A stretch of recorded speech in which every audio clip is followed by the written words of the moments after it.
Hi, this is Carrie Brownstein. This is DJ Premier. This is Darren Aronofsky. You got the RZA right here. Rose McGowan. Radiohead. Aisha Tyler. Tribe Called Quest. Fred Armisen. Fritz Paul. Javier Munoz. Seth Meyers. Frankie Cosmos. Flying Lotus. Hi, we're Chaim, and you're listening to the Talkhouse Podcast.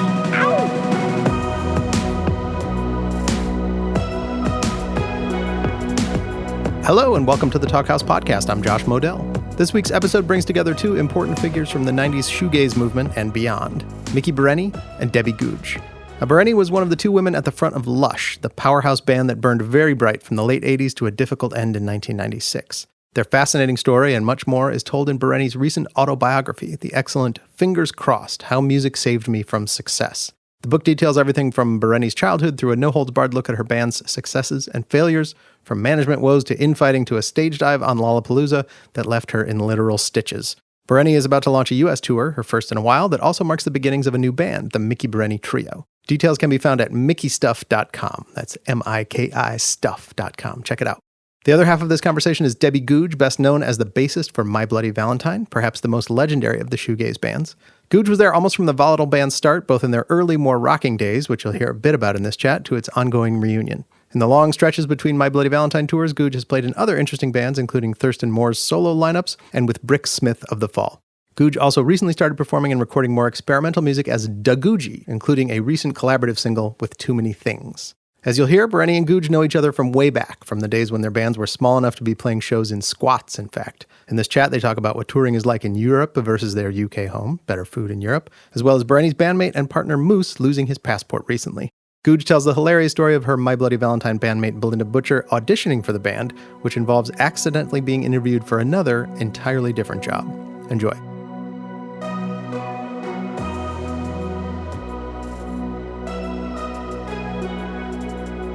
So we did 5 dates, right, in Europe, and we could have flown, but Moose won't fly. So the only way to do it was over land, which meant, you know, having to get some other gigs in France just to take us there and back. Yeah. And so every drive was like 8 hours, and it was really lovely, you know. But just before we got back to Lille for the Eurostar, Moose realised he left his passport in the toilets of the services of the last place we filled up at. So I've just had a complete day of like Eurostar bookings and trying to sort, you know, I mean, that we met a really nice guy, this guy Sebastian in Dijon, who did a load of filming for us, and he actually went and got Moose and got the passport and then has put him back on a train, and he's now in Paris waiting for the Eurostar. It's amazing that the passport was there. I know. It was amazing that they'd handed... I mean, thank God, otherwise he'd be there for another couple of days. But I'll tell you what was so lovely is going back to Europe, we did play in Paris last year, but having quite a sort of extended stay, and apart from eating my body weight in cheese, right? Yep. I just thought we did these, some of the gigs were really small, like kind of quite, you know, placed in the middle of nowhere, called Levinzel, that was so lovely. The accommodation is in the place where you play, and, you know, there's food, and they've got like, you know, lovely sort of grub that they give you. And then in Dijon, there's like the promoter turns up with like 2 quiches, you know, and there's a woman there who's like, you know, 70 years old or something, who's like a real old kind of, you know, like a proper old school, you know, did a lot of travelling in Wales and was probably at fucking Green and Common or something, and rolls out some, you know, local tart that she's made. And I thought, my God, in Britain you're lucky to get like 4 packets of chips and crisps or something, and some, you know, kind of pre-cut carrots from Sainsbury's. You have been treated if you got the pre-cut carrots.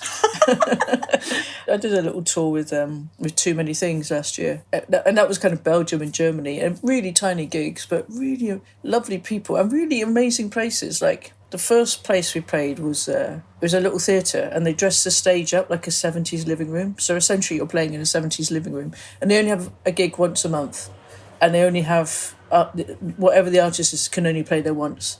So I could go back again, but I couldn't go back as Googie. It'd have to be somebody else, you know, another band. But it was amazing. And then the last place we played was actually a 70s living room. It had been a pub and this family had taken it over and they lived in there. And once a month they turned it back into a pub and put on a gig. And so it's like really great spaces. But yeah, like you say, they feed you well and you just have these really sort of nice hangouts with people. I know there's a kind of European conviviality, isn't there? That, I don't want to sit here like Britain bashing or whatever, but do you know what I mean? There's a sort of hospitality, I think, that it's actually really cosy and makes it really special. Yeah, totally. The arts have been very heavily funded in Europe for years in a way that they haven't here. So, it's a whole different ball game, Probably buying those cut carrots could make or break some club, When you go to Europe, you always get treated really well and it's very nice, even on whatever level you're at, But anyway, you're back and the gigs were good, well attended and fun. Yeah, I mean, some of them very... tiny, to kind of... We literally were sort of like, great, we'll play there and that will just get the petrol money and the to get to the stuff together to get to Barcelona or whatever. But no, it was lovely. I had a really lovely time until Moose lost his passport, at which point I just had a complete nervous breakdown. Silly Moose.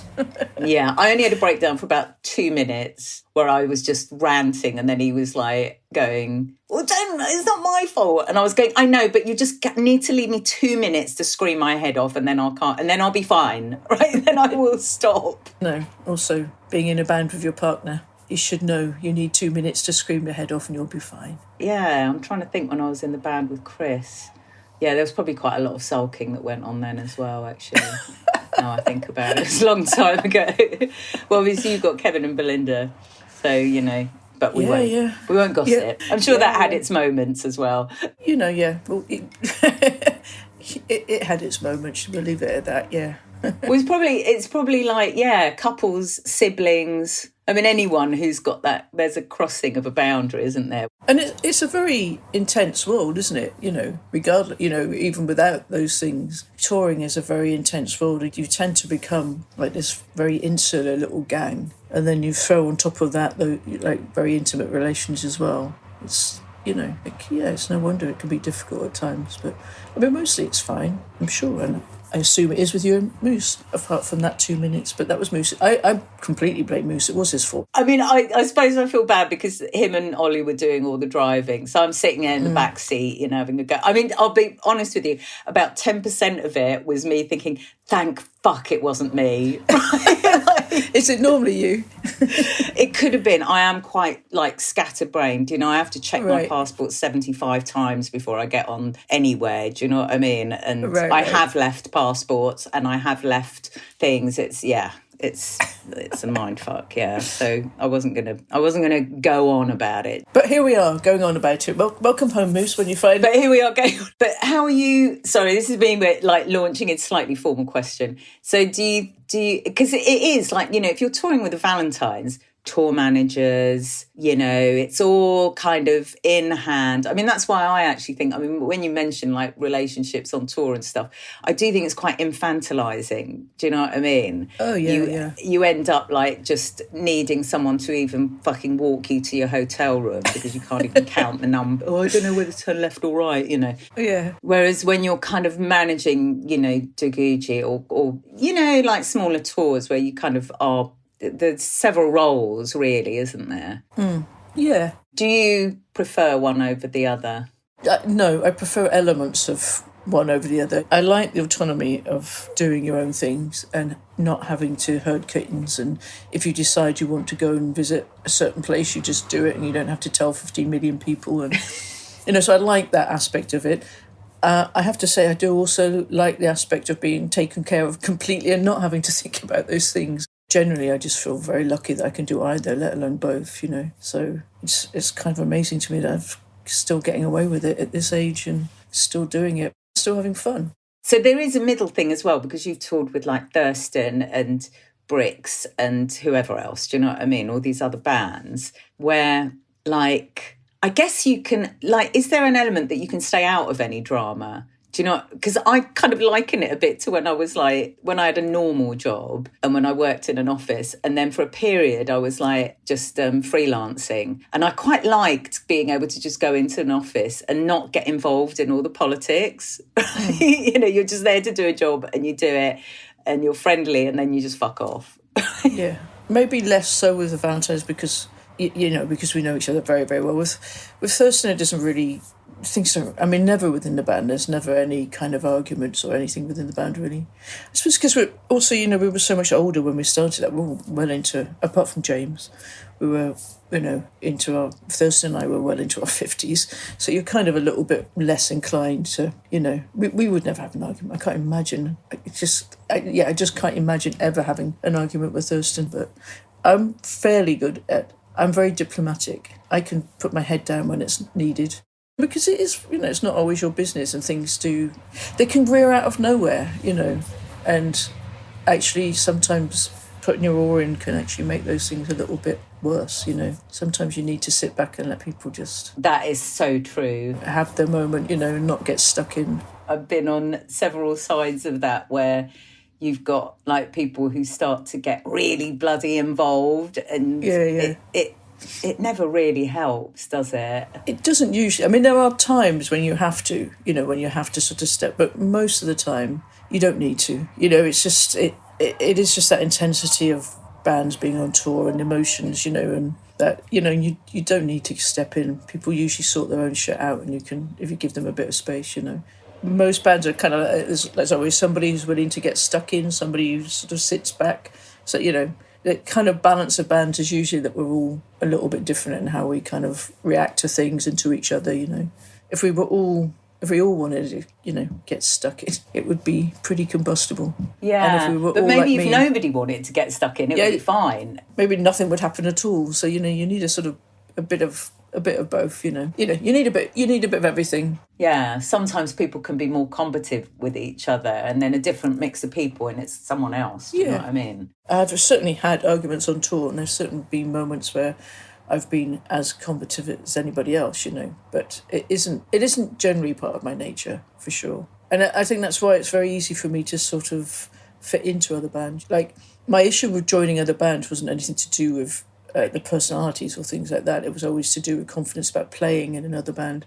And I hadn't done that really until I joined Primal Scream. And after I'd done a year with Primal Scream and then I went back to MBV, I probably would never have played with Thurston if I hadn't done that. Once you've sort of done it, it's like, okay, I can do that and I can fit in with another band and I can play a different style. So yeah, my apprehension was always more to do with my ability to play than my ability to sort of fit in with people. That I always find very easy because, like I say, I'm quite good at just sort of sitting back and watching, and mostly I get on really well with people. No, and I think when you say it's like, oh wow, you know, me and Thurston were both in our 50s at that time. I mean, you were like that in, you know, 1980 whenever I met you, you know what I mean? You weren't a shit stirrer. Fuck me, there were a lot of them then. You know, and you were always someone who were like, yeah, I don't know, really. Maybe it's because I'm the youngest of six, and there was a lot of fighting in my house, you know. Oh, okay. But, you know, never nasty fight, you know what I mean? It was just like there was a lot of arguments because there was 6 kids and 2 adults in a very small, you know, amount of space and vying for attention and space and things like that. But it's interesting how some people who are the youngest, it's like the opposite because they're the kind of the baby of the family. They get all the attention. So they're the ones that end up kind of playing up loads, isn't it? Isn't Madonna like the youngest or something? She got some massive family and she's the youngest. So I don't know. I still think, yeah, like I can see the pecking order would count for something, but you've clearly got something within you inborn that's quite mellow. When did we meet anyway? I've had this conversation with you before and I'm still not completely clear. I went to see the Valentines because there was that whole, you know, at that time when Dave was still singing in the band, it was quite those sort of garagey gigs and you'd play with, you know, I was going out with Johnny, I think, and so I think the Purple Things or the Vibes or whoever the fuck he was in at the time, Terminal Tuesday, one of those bands, right? But I remember there were sort of gigs where it was sort of that scene. They called that Club Foot stuff, yeah. Yeah, and Stingrays, blah, blah, blah. I probably saw the Valentines around then. And then, you know, and then Emma started going out with Kevin. So I think that's when clearly we were going to see you quite a lot. And then when Lush formed, we played a few of our kind of early gigs. I did write it down. What was it? I think the first time we played with you was at the Fulham Greyhound. Fulham Greyhound. Fulham Greyhound, 4th of June, 1988. Wait, do you literally just write? If you've written everything down over the years? I have. Yes, I'm incredibly anal that way. I'm sorry, but yeah. Well, I love it. A whole list. That's great. I can't remember who it was with, but I have got that written down somewhere. But yeah, it's not present with me at the moment. So yeah, it was a Greyhound, and then we did that Ulu gig with you, which I do remember. That was the Sperm Whales and the Wolfhounds. Wow. And we were meant to go on first, but by then we had like some, I don't know, we'd been in the bloody Melody Maker or something. So I don't know if it was the promoter. It fucking wasn't us, right? But someone said, oh, well, you know, Lush should go on second, then the Sperm Whales can go on first. And I remember being backstage and hearing the Sperm Whales like fucking going mental, fucking going on before Lush. That's a fucking insult. The Sperm Whales, we all cry. Do you know what? I met one of them not long ago. Really? I was at some gig and someone said, oh, do you remember blah, blah? He was in the Sperm Whales. And I was thinking, oh, shit, yeah, I remember you, yeah. Oh, no, he was very nice, actually. He was fine. Yeah. But yeah, that gig, so we went on second, and I think we already had that kind of backlash. So I remember we went out on stage and Emma said, hello, we're Lush. And someone in the front went, oh, God. That was the beginning of the gig. Oh, my God. And you just kept going. Yeah, just grit your teeth and get through it. Yeah, no, it's fine. Oh, I think that Greyhound gig. I think that Letitia from Letitia Sadio. I think she interviewed us there. I seem to remember that being in a Greyhound. First time I ever met her. Oh, so that's another weird thing. Yeah, I don't think I really met her till. Well, it wasn't ages after, because she was kind of in with, I think Moose and Russell in Moose were kind of in with a lot of, like Tim from Stereo Lab. And, you know, like, it's so weird, isn't it? Because London is so vast, but it is quite villagey. Yeah, and it's totally villagey. Yeah, and people have their little scene. So once you meet one person from that scene, there's like a whole load of people that open up. And even when I think back to, like, those kind of 80s gigs, and I think how, you know, pre-mobile phones. I mean, half the people I knew didn't even have a bloody phone in their house, you know, because they were living in squats or whatever. Yeah, I didn't, for sure. So you'd actually just go to a gig thinking, oh, I think they're going to be there. They'll probably be there. Yeah. And they would be there. Yeah. And there were some faces that you just knew. They were just everywhere.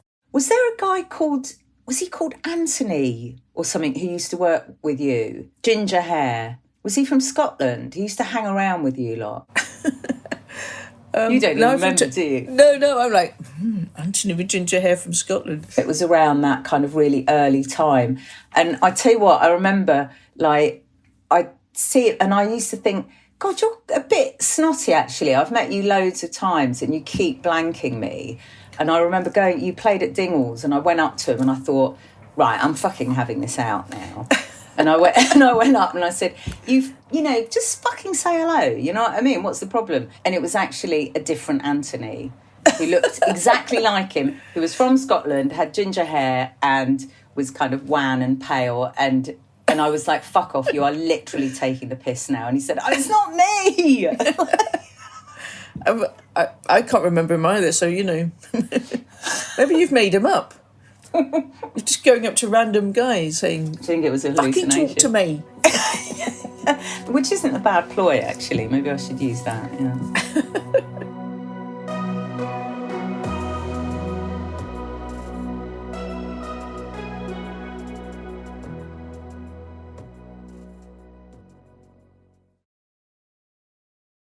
Was it difficult when Dave left? Because I think, you know, the Valentines were kind of, they doing quite well.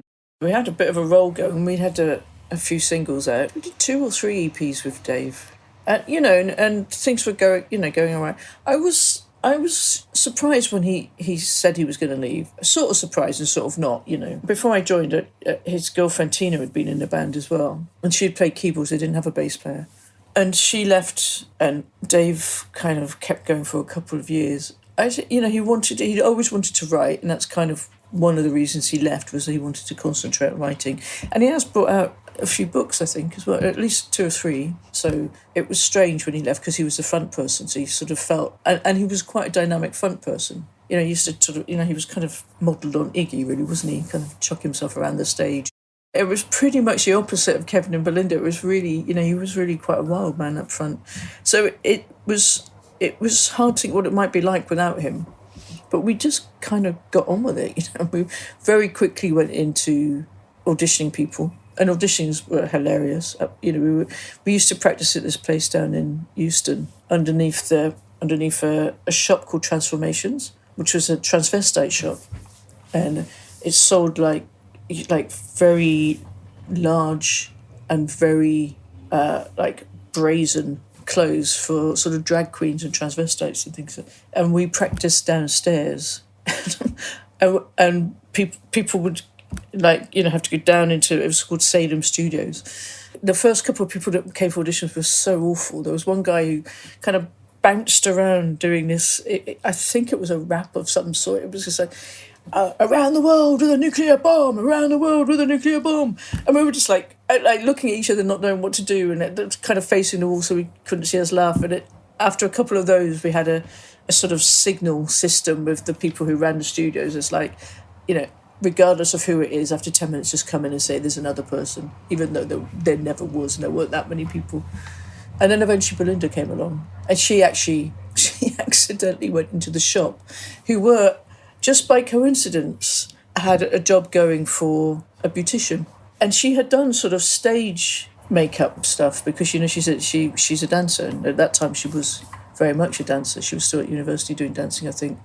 So they sort of saw her and kind of took her to the back to sort of do a kind of interview type thing, and talk. And I think she was very confused because she thought she was coming to do My Bloody Valentine, and they thought she was going for, a beautician's, a transvestite beautician's. I was going to say, did job. She get 2 jobs in the same day then? I think she could have done, yeah. It was brilliant. And then she did eventually find her way down, and her audition was brilliant. She did Dolly Parton, which made me fall in love with her instantly. Kevin obviously fell in love with her instantly. Colin loved her because she also had an ambulance. So it was just like, brilliant. Ticking all the boxes. She ticked all the boxes in every way, yeah. Plus she's very lovely. And she knew the band, she had been at gigs and she actually knew some of the songs. So she really ticked every box she possibly could, and she had dealt with being upstairs in a very brilliant way and came down with that story. So it was like everything about her was like, you're in. And the rest, as they say, was history. I don't even remember the whole process. I think we put an ad in the Melody Maker and people just sort of rang. I can't really remember how we did it, but some people didn't seem to know us at all and didn't do anything to do with us. And Belinda actually did know us, but she did a Dolly Parton song. Okay. But she did know us. And we also had another guy, a guy called Joe. So initially Kevin didn't want to sing. He had done backing vocals when Dave was in the band, but he wanted to carry on doing backing vocals, and Joe was going to be the lead vocalist and Belinda was going to sort of do harmonies and play guitar. But Joe didn't last very long. I can't remember. I think he maybe did 1 or 2 gigs, because we did loads of gigs at that time as well. Do you remember that whole squat movement that was happening in London? So you could always get gigs. It was really easy to. We all played with each other, didn't we? And that sounded a bit weird, but we were always playing gigs everywhere, weren't we? Well, I think the band I was in before Lush, the Bugs, I think we actually played a My Bloody Valentine squat party. I have literally no memory of this, right? Not of the gig. I remember the party, I just don't remember the gig. Right. But it's like, yeah, we actually played at it was in a block of flats. I cannot believe we got away with that, actually. It's on Agar Grove, was it that big? I just remember being very drunk at some point, but I don't remember actually playing, but we did. Right. But I was going to say, because we did like auditions when Muriel, left Lush, and we didn't have a singer. So same situation, really. And Emma, who was, Emma was always much more professional about these things. So she put an ad in the Melody Maker, and it was like she was dealing with all the calls and kind of... But I think she actually sent them demo tapes, so they would turn up and actually know the song. That's fair, isn't it? Yeah. try and learn this. It's not just come in and do your thing. Just a complete disaster. And I think because you don't know what you're trying to do something that's quite professional when you're totally not professional yourself, right? I mean, we could barely fucking play anyway, you know what I mean? So we start like launching into whatever song was on the tape, and I've just got these flash memories of, this woman. I mean, she was really sweet, but it was all a bit kind of cabaret. Right. It was really operatic with hand gestures and things, and just like me looking at Emma in complete panic going, what do we do? Shit. and then we hit on the idea of that was it, because there was a girl who turned up, and she was all right actually, but the second she sort of did the song, she just had this list of demands. Like, well, how much will I get paid? I've got claustrophobia, so I can't travel on the tube, so you have to pay for taxis for me from Brixton. And it was like, what the fuck? Like, and she said, and I'm a songwriter as well, so I insist on having like 50% of my songs performed. And it was like, Jesus fucking Christ. Right. You suddenly turned into a backing band. I know, it was mental, right? And then, so we thought, well, I'll tell you what, maybe the best way to do this is we meet them first. We see if we like them. We can all go for a drink, meet like 4 or 5 of them, go for a drink, blah, blah, blah. And, of course, me and Chris did that. So me and Chris go to the fucking Dublin Castle or something, and we had like these 4 or 5 girls sitting around. And they were nice, but, I remember some Scottish girl. She was really sweet and bubbly, and then just started going, like, really racist. It's one of those conversations. Oh, where do you live there? We're like, oh, Tottenham. And she's, it's full of, like, mm-ms, And Chris is looking at me going, what the fuck? Okay, we'll cross her off the list. Yeah, okay, she's gone. But, so we just couldn't fucking find anyone. So it was, I could still remember this really sort of quiet, grim meeting in the afternoon at the Black Horse or somewhere, and no one really saying much, and Emma in the end just going, well, you're just going to have to sing, Miki, you're just going to have to sing, because otherwise we're just going to have to split up. And that was that. Right. And how did you feel about that? Fucking awful. I said, I actually have like diary entries where I'm going... I thought you were going to say I actually had diarrhea then. No, I probably did have that as well. But I've got these sort of scrawlings where I'm going, like, Emma's saying she's going to put another ad in the Melody Maker. Like that, I was clearly being promised that at some point we would have another round of auditions that never materialised, right? So neither of you were like... Because Emma is also quite a sort of slightly reluctant singer as well, isn't she? So, well, I think because I was already doing backing vocals when Muriel was in the band, so that's why it was like, well, you're already doing backing vocals, so you have to sing. But then the songs were written with backing vocals, so then Emma's kind of had to step up and do BVs. So. And, fuck it worked out in the end, do you know what I mean? I think there's that kind of needs-must element to those sort of early days in bands, isn't there? Where, you do think, like, God, it could have been that person who joined and it would have been a completely different thing. I quite enjoyed all that kind of chaos of it, though. Like, weirdly, I think it's a bit like that now, in a kind of... Starting again. Like... Well, yeah, as much as I sort of think, obviously it's great, you play some huge gig and there's, blah, blah, loads of people and all the adulation. But there is something quite, I don't know, I probably sound like a bit like it's a bit Spinal Tap, I envy us, isn't it? It's kind of, but just that idea that you can just sort of play gigs when you want to, and it doesn't have to be this huge machine that has to crank into gear, and that you can just you know, like when we did that gig in Ireland together, which kind of was just decided on a whim, wasn't it? Like we were booked to play that Irish. Yeah, I don't know how, because you were booked first, so and then Brian reached out to me via Instagram, I think, and said that he'd booked you. So that was it. And then it was, and then we were like, oh, we're doing this thing together. And then we were, oh, that was it. It was all the travel arrangements. And then it was like, oh, we could do a song together.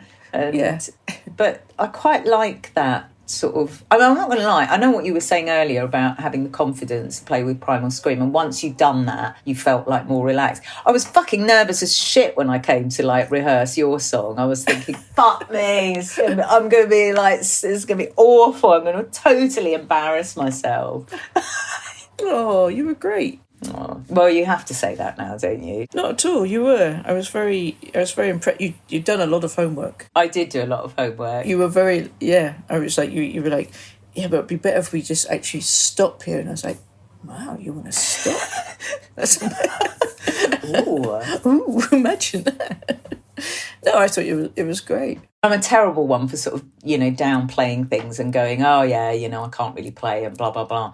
But I do think it is that different way of looking at music, that it isn't about being able to do some, you know, wanky guitar solo in the middle of a song or whatever. And it is more about feel and kind of, you know, just sensing how the song is meant to be rather than sort of stomping all over it with your own kind of signature. I think you're totally right. I thank God it's not about, you know, stomping all over it with your bollocks, because frankly, we've both probably come up short there. No, but it is interesting, because I think sometimes people do think, I mean, back to that kind of audition thing, I think some people do come into it thinking, right, I've just got to really fucking impress everyone and wow them. And actually, it's much more about how are you going to fit into this quite seamlessly.